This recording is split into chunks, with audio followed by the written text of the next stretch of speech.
Okay guys, so ano siya, ang Philippine Tarsier.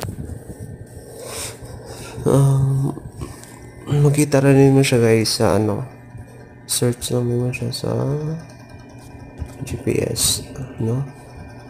So guys, di pa careful guys, dili ara sa na lang ako makita, no?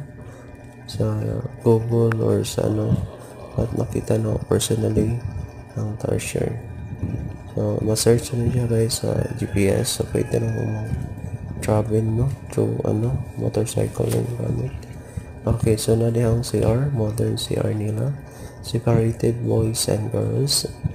And then the other side is moto ang registration no ang building na because so muna siya guys, very fun kayo guys, hilong kayo na dahil nga place.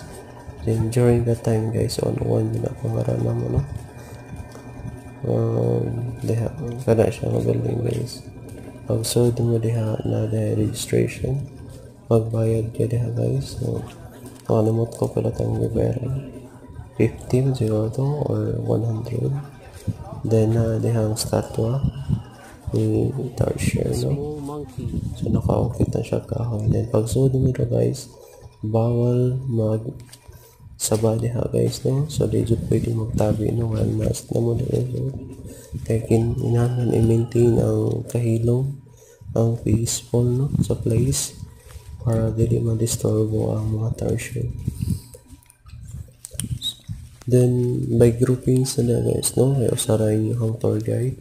Then during the time ang kauban is mga foreigner no, mga tourists.